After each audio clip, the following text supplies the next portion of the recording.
पहला प्रश्न। एक ही आरजू है कि इस खोपड़ी से कैसे मुक्ति हो जाए। आपकी शरण आया हूं।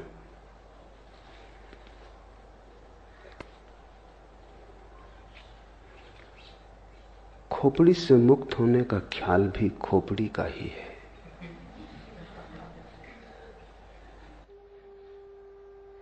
मुक्त होने की जब तक आकांक्षा है तब तक मुक्ति संभव नहीं, क्योंकि आकांक्षा मात्र ही, आकांक्षा की अभीप्सा मन का ही जाल और खेल है। मन संसार ही नहीं बनाता, मन मोक्ष भी बनाता है। और जिसने ये जान लिया वही मुक्त हो गया। साधारणतः ऐसा लगता है मन ने बनाया है संसार, तो हम मन से मुक्त हो जाएं तो मुक्त हो जाएंगे। वहीं भूल हो गई। वहीं मन ने फिर धोखा दिया, फिर मन ने चाल चली, फिर मन ने जाल फेंका, फिर तुम उलझे, फिर नया संसार बना। मोक्ष भी संसार बन जाता है। संसार का अर्थ क्या है? जो उलझा ले। संसार का अर्थ क्या है? जो अपेक्षा बन जाए, वासना बन जाए। संसार का अर्थ क्या है? जो तुम्हारा भविष्य बन जाए। जिसके सहारे और जिसके आश्रय और जिसकी आशा में तुम जीने लगो वही संसार है। दुकान पर बैठे हो, इससे संसार में हो। मंदिर में बैठ जाओगे, संसार के बाहर हो जाओगे। इतनी सस्ती बातों में मत पड़ जाना। काश इतना आसान होता, तब तो कुछ उलझन न थी। दुकान में संसार नहीं है और न मंदिर में संसार से मुक्ति है। अपेक्षा में, आकांक्षा में, आशा में संसार है, सपने में संसार है। तो तुम मोक्ष का सपना देखो तो भी संसार में हो। संसार के बाहर वही है जो अभी और यहीं है। लेकिन इसका तो अर्थ यह हुआ कि मोक्ष की आकांक्षा भी छोड़ देनी पड़ेगी। अन्यथा मोक्ष के बहाने भी, मोक्ष की वासना से भी तुम नए नए संसार बनाते चले जाओगे। समझना काफी है, छूटना नहीं है। छूटना किससे? किसी ने बांधा होता तो छूटते, किसी ने बांधा भी नहीं। बंधन कहां है? बंधन से छूटने की जल्दी मत करो, क्योंकि यह भी हो सकता है बंधन हो ही ना, तब तुम छूटने की कोशिश से बंध जाओगे। और अगर बंधन नहीं है तो छूटोगे कैसे? बंधन से छूटने की कोशिश मत करो, बंधन को जानने की कोशिश करो कि बंधन कहां है। पूछो, जिज्ञासा करो, वासना मत करो। विपरीत की वासना भी वासना है। तुम कुएं से बचते हो, खाई में गिर जाते हो। इससे क्या फर्क पड़ेगा कि तुमने गिरने का ढंग बदल लिया?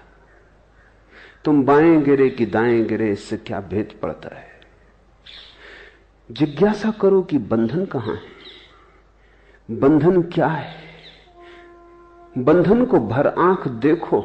इसी को बुद्ध ध्यान कहते हैं, अप्रमाद कहते हैं कि बंधन को भरी आंख से देखो।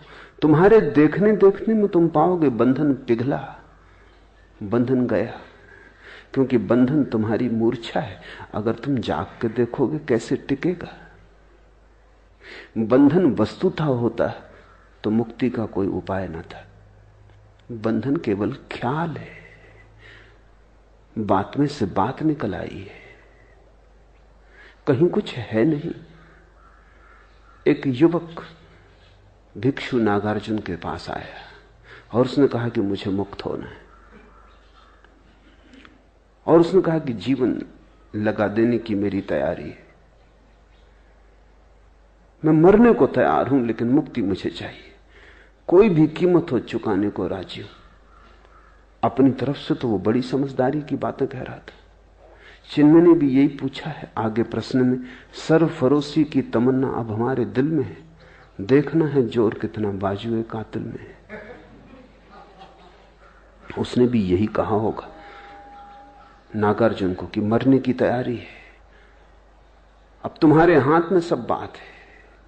मुझसे न कह सकोगे कि मैंने कुछ कमी की प्रयास में, मैं सब करने को तैयार हूं। अपनी तरफ से वो ईमानदार था, उसकी ईमानदारी पर शक भी क्या करें। मरने को तैयार था, और क्या आदमी से मांग सकते हो। लेकिन ईमानदारी कितनी ही हो भ्रांत थी। नागार्जुन ने कहा ठहर, एक छोटा सा प्रयोग कर, फिर अभी इतनी जल्दी नहीं मरने मारने की, ये भाषा ही ना समझेगी, यहां मरना मारना कैसा। तो एक 3 दिन छोटा सा प्रयोग कर, फिर देखेंगे। और उससे कहा कि तू चला जा सामने की गुफा में, अंदर बैठ जा और एक ही बात पर चित्त को एकाग्र कर कि तू एक भैंस हो गया है। भैंस सामने खड़ी थी, इसलिए नागार्जुन को ख्याल आ गया कि तू एक भैंस हो गया है, सामने भैंस खड़ी है। उस युवक ने कहा जरा चिंतित होकर कि इससे मुक्ति का क्या संबंध। नागार्जुन ने कहा वो हम 3 दिन बाद सोचेंगे, बस तू 3 दिन बिना खाए पिए बिना सोए एक ही बात सोचता रहे कि तू भैंस हो गया है। 3 दिन बाद मैं हाजिर हो जाऊंगा तेरे। अगर तू इसमें सफल हो गया तो मुक्ति बिल्कुल आसान है, फिर मरने की कोई जरूरत नहीं। उस युवक ने सब दांव पे लगा दिया। वो 3 दिन न भोजन किया न सोया। 3 दिन अहिर्निश उसने एक ही बात सोची कि मैं भैंस हूं। अब 3 दिन अगर कोई सोचता रहे भैंस है, वो भैंस हो गया। हो गया नहीं कि हो गया, उसे प्रतीत होने लगा कि हो गया। एक प्रतीति पैदा हुई, एक भ्रम जाल खड़ा हुआ। जब तीसरे दिन सुबह उसने आंख खोल के देखा तो वो घबराया, वो भैंस हो गया था। और भी घबराया क्योंकि अब बाहर कैसे निकलेगा। गुफा का द्वार छोटा था, आए तब तो आदमी थे, भैंस थे, उसके बड़े सींग थे। उसने कोशिश भी की तो सींग अटक गए। चिल्लाना चाहा तो आवाज तो ना निकली, भैंस का स्वर निकला। जब स्वर निकला तो नागार्जुन भागा हुआ पहुंचा। देखा युवक है, कहीं कोई सींग नहीं है, मगर सींग अटक रहे। कहीं कोई सींग नहीं है, वो आदमी जैसा आया था वैसे ही है। लेकिन 3 दिन का आत्मसम्मोहन, 3 दिन का सतत सुझाव, 3 बार भी सुझाव तो परिणाम हो जाते हैं। 3 दिन में तो करोड़ों बार उसने सुझाव दिए होंगे। फिर बिना खाए बिना सोए।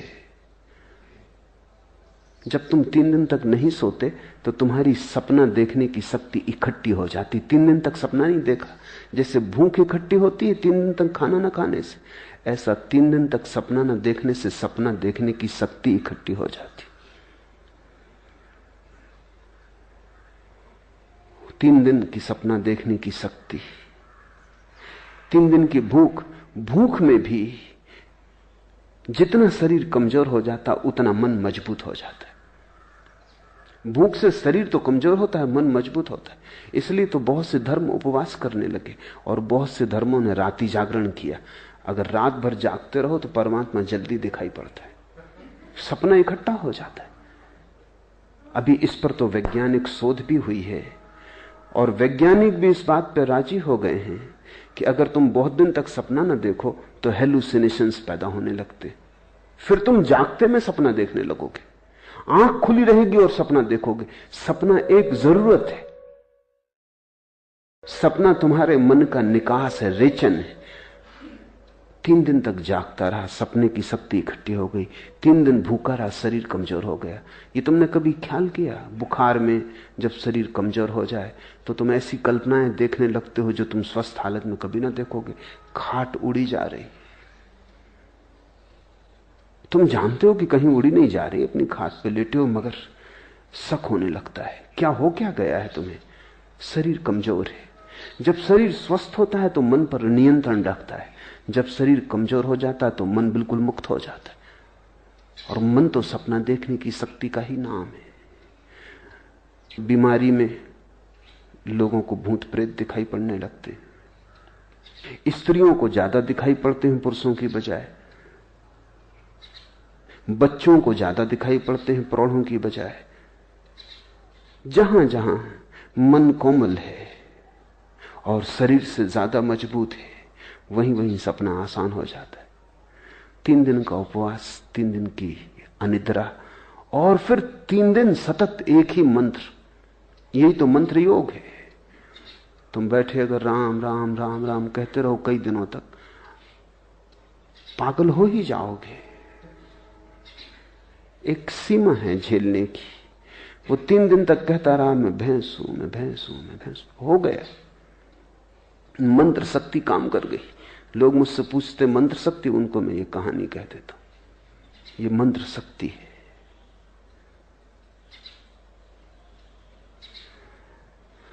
नागार्जुन द्वार पर खड़ा हंसने लगा। वो युवक बहुत शर्मिंदा भी हुआ और उसने कहा लेकिन आप हंसे, ये बात जस्ती नहीं। तुम्हारे ही बताए उपाय को मान के मैं फंस गया हूं, अब मुझे निकालो।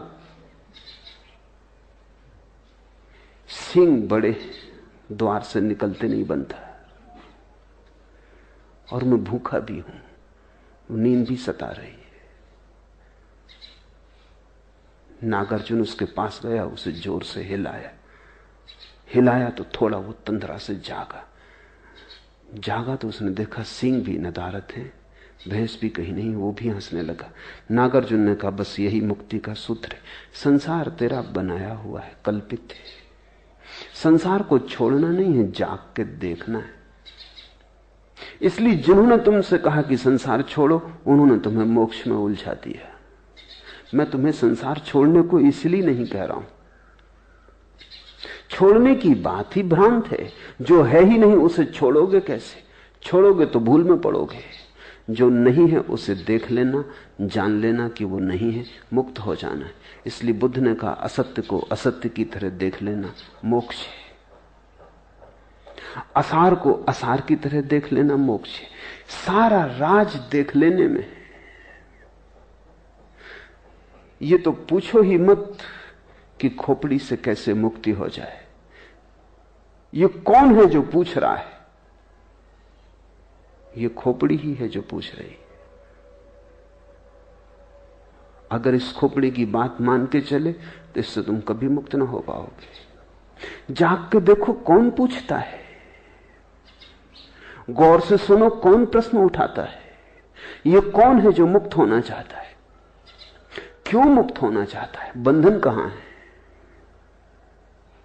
और जिसने भी जाग के देखा वो हंसने लगा, क्योंकि बंधन उसने कभी पाए नहीं। जागने में कोई बंधन नहीं। इसलिए बुद्ध चिल्ला चिल्ला के कहते प्रमाद में मत जियो, अप्रमाद, जागो, होश में आ जाओ। और तुम कहीं भी गए नहीं हो, तुम वही हो जहां तुम्हें होना चाहिए। भैंस तुम कभी हुए नहीं, तुम वही हो जो तुम हो। तुम परमात्मा हो। इससे तुम रत्ती भर यहां वहां न हो सकते हो, न होने का कोई उपाय। हां, तुम भ्रांति में रह सकते हो। तुम अपने को जो चाहे समझ लो। मन शक्तिशाली है, तुम जो चाहोगे वही बन जाओगे। और जिस दिन भी तुम देखना चाहोगे उस दिन तुम दृष्टि बन जाओगे। दृष्टि मुक्ति है।